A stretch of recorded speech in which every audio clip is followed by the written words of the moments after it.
कई प्रदेशों के लाखों श्रद्धालु की आस्था का केंद्र धौलपुर जिले के सेपो ऐतिहासिक शिव मंदिर पर महाशिवरात्रि के पर्व से 10 दिवसीय लखी मेला भरेगा। मंदिर के गर्भगृह में विराजित स्वयंभू शिवलिंग की अपार महिमा है। यहाँ श्रद्धा भाव के साथ पूजा अर्चना कर माथा टेकने से लोगों की हर मनोकामना पूर्ण होती है।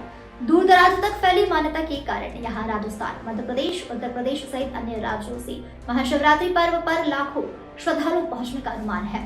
इस दिन बड़ी संख्या में लोग यहाँ कांवड़ भी चढ़ाते हैं। मेले के दौरान किस द्वारा भक्तों का प्रवेश होगा, किससे निगरानी होगी, किस गेट से चावड़ चढ़ाई जाएगी और किस रास्ते से प्रवेश मिलेगा, कहां पार्किंग होगी आदि जानकारी को लेकर हमारे सीनियर रिपोर्टर प्रदीप शर्मा ने मंदिर पुजारी, नगर पालिका चेयरमैन आदि से खास बातचीत की। सेपो के ऐतिहासिक शिव मंदिर पर हर वर्ष की भांति इस बार भी महाशिवरात्रि के पावन पर्व पर लखी मेला भरेगा।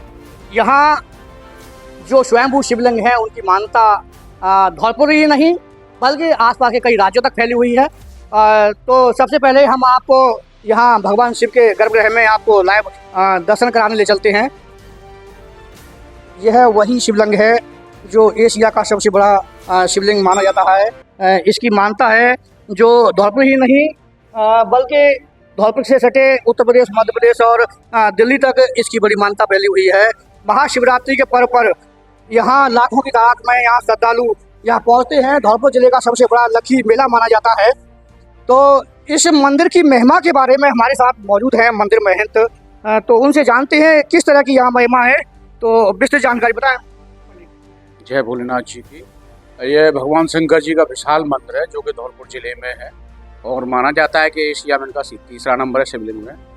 यहाँ प्रतिवर्ष मेला लगता है। मेला तो श्रावण मास में भी लगता है, लेकिन यहाँ का जो महाशिवरात्रि का पर्व है जो कि भगवान शंकर जी को पर्व है महाशिवरात्रि का, ये फावड़ मास की 14 को जो महाशिवरात्रि पड़ती है त्रयोदशी के भेद में पड़ रही है। तो यहाँ 15-20 दिन का मेला लगता है। काफ़ी लोग बड़ी दूर दूर से आते हैं और सभी का मानना है और ये सत्य है कि सभी की मनोकामनाएं पूर्ण होती हैं। ये मंदिर है वो कितने वर्ष पुराना होगा, लोग ये जानते हैं? मंदिर को कम से कम 250 वर्ष हो गया, लेकिन जो शिवलिंग निकला है वो 1305 संवत में निकला था और माना जाता है 750 पौने 800 के वर्ष शिवलिंग को हो गया है। बताया जाता है कि यहाँ भगवान श्री रामचंद्र जी के हाथों से इसको स्थापना कराई थी त्रेता युग में, जो कि कलयुग में दोबारा से अवतरित हुई है। और यहाँ पर एक बाबा श्यामरतनपुरी बाबा आए थे जो आगरा से आए थे मनकामेश्वर जी से, और उनको सर्वप्रथम स्वप्न दिया था और उन्हीं के हाथों से शिवलिंग दोबारा से कलयुग में अवतरित हुई थी। तो यहाँ पर काफ़ी दूर दूर से भक्त लोग आते हैं। अपना नज़दीकी में मध्य प्रदेश, उत्तर प्रदेश और राजस्थान के भी आते हैं और अदर स्टेट जो दिल्ली वगैरह यहाँ से भी भक्तगण आते हैं। काफ़ी लाखों की भी संख्या में सबसे ज़्यादा भीड़ हो जाती है। यहाँ कांवड़ियाँ आते हैं, गंगा जल अर्पित करते हैं, फूल पत्ती चढ़ाते हैं और भी जो मेले से पहले कम से कम 15 दिन पहले तो यहाँ पर जो कलक डंडाएँ देती है, कलक डंडा देते हुए सभी भक्त आते हैं और ये प्रतिवर्ष मेला लगता है। और अब की बार ये ग्राम पंचायत तो नहीं, अब की बार नगर पालिका बन चुकी है, तो हमें ये विश्वास है कि मेला और भी अच्छा होना चाहिए और अच्छा रहेगा। और पहले भी जो मेले लगे थे बहुत अच्छे लगे थे और अब की बार भी मेला बहुत अच्छा रहेगा। ये कलक डंडी की प्रथा है और जिस तरह से यहाँ लोग आराधना करते हैं, बताया जाता है कि सही मनोकामना पूर्ण होती है, उसको लेकर के क्या कुछ है उसके बारे में बताया। कलक डंडा ऐसा है कि जैसे कि कई छोटे छोटे बच्चे होते हैं और वो असहाय होते हैं जो गंगा जल शंकर जी के लिए गंगा जी से नहीं ला सकते, वो अपने घर से लेटते हुए एक परिक्रमा मानी जाती है। ये हमारी ऐतिहासिक कथाओं में भी है, जो कि भगवान शंकर जी को अपने घर से ही माँ बाप के पैर छू करके या अपने जो कुल देवता हैं उनका पैर छू करके और घर से ही ये कलकडंडा देते हुए चले आते हैं, चाहे कितनी भी दूर से हो, और भगवान शंकर जी के पास आप आते हैं और उनकी परिक्रमा लगाते हैं। उनकी सभी की मनोकामनाएं पूर्ण होती हैं। तो इस तरह से पंडित जी ने बताया कि यहाँ जिस तरह से जो मन में श्रद्धा भाव के साथ जो भगवान शिव की आराधना करते हैं, चाहे घर परिक्रमा हो या फिर किसी तरह की यहाँ पूजा अर्चना हो या अभिषेक हो, तो उसके सभी लोगों की मनोकामना पूर्ण होती है। तो ये जिले का सबसे बड़ा लक्ष्मी मेला लगने वाला है, उसको लेकर के प्रशासन के द्वारा यहाँ व्यवस्थाएं भी पर्याप्त तौर से यहाँ की जा रही हैं। तो हमारे साथ में यहाँ निवर्तमान चेयरमैन है अर्जुन कुशवाहा, उनसे भी बात करते हैं किस तरह से यहाँ व्यवस्था है मंदिर की, मेले की, उसको अंतिम रूप दिया रहा है। जी प्रतिवर्ष की भांति यहाँ महाशिवरात्रि के पर्व पर लखी मेले का आयोजन होता आया है। इस वर्ष भी लखी मेले का आयोजन नगर पालिका प्रशासन द्वारा कराया जा रहा है।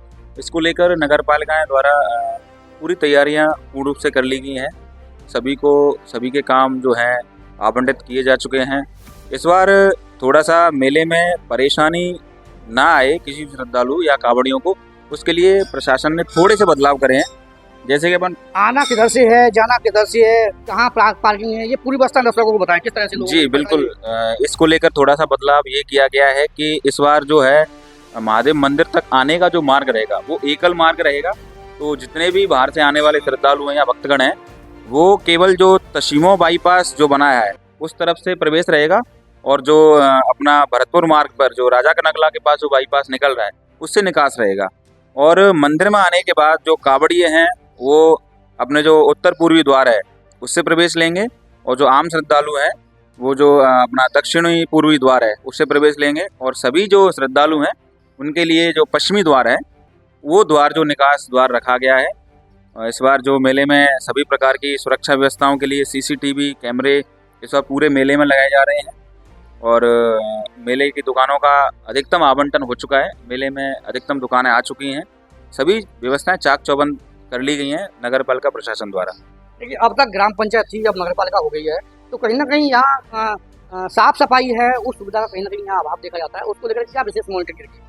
जी बिल्कुल, लोगों की अपेक्षाएं हैं कि इस बार जो है यहाँ का स्थानीय प्रशासन का क्रमोन्नयन हुआ है, तो उसको लेकर सभी की अपेक्षाएं ये रहेंगी कि इस बार व्यवस्थाएं थोड़ी सी ज़्यादा बेहतर दिखें। तो इसके लिए हमारी आपस में बैठ के बातचीत हुई है कि इस बार साफ सफाई को लेकर वैसे तो साफ सफाई को लेकर हर वर्ष ही ध्यान रखा गया है, लेकिन इस बार थोड़ा सा ज़्यादा बेहतर बनाने के लिए लोगों को ज़्यादा संख्या में यहाँ नियुक्त किया गया है। सफाई विशेषतः सफाई को लेकर ज़्यादा संख्या में कर्मचारी नियुक्त किए जाएंगे, और बिल्कुल ही यहाँ आने वाले श्रद्धालु और भक्तों को साफ सफाई को लेकर कोई शिकायत करने का कोई मौका नहीं दिया जाएगा, ऐसा प्रशासन का मानना है। देखिए तो जिस तरह से यहाँ लक्ष्मी मेला भरेगा उसमें श्रद्धालुओं को और आमजन को किसी तरह की असुविधा नहीं हो, जिसके लिए यहाँ नगर पालिका प्रशासन और पुलिस और स्थानीय प्रशासन द्वारा व्यवस्थाएं चाक चौबंद की जा रही हैं। तो आपका फास्ट ट्रैक न्यूज धौलपुर के लिए प्रदीप शर्मा।